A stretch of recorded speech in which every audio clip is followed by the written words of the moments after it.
what Joe Biden can learn from Ronald Reagan. If the president can convince the enough voters that he's up to the presidency into his mid-80s, it doesn't matter how the country feels about the Trump.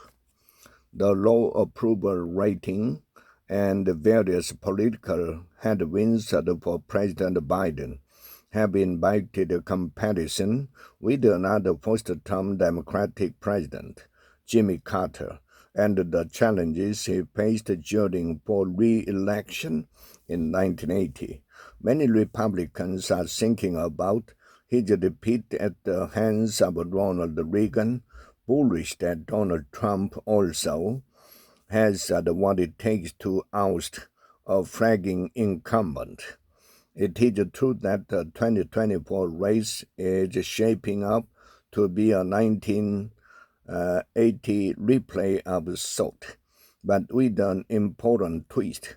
The more significant comparison could be between Mr. Trump and Mr. Carter and their difficulty in winning over voters, and even more between Mr. Biden and Mr. Reagan and their attempt to address the doubts about their age, which are flaring again for Mr. Biden.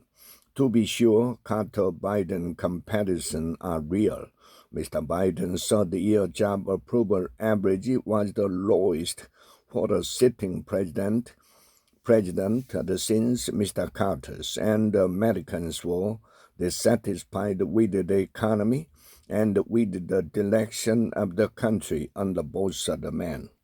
But what became increasingly clear throughout 1980 was that there was a ceiling on voter support for Mr. Carter.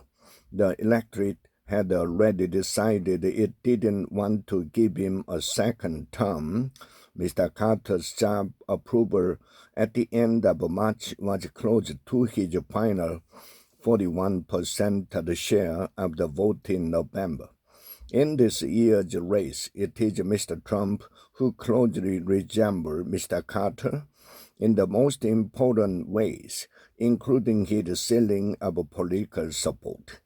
For one, the most galvanizing and decisive figure in 1980 was today were Mr. Carter and Mr. Trump. As with Mr. Carter, most voters have formed opinions about Mr. Trump.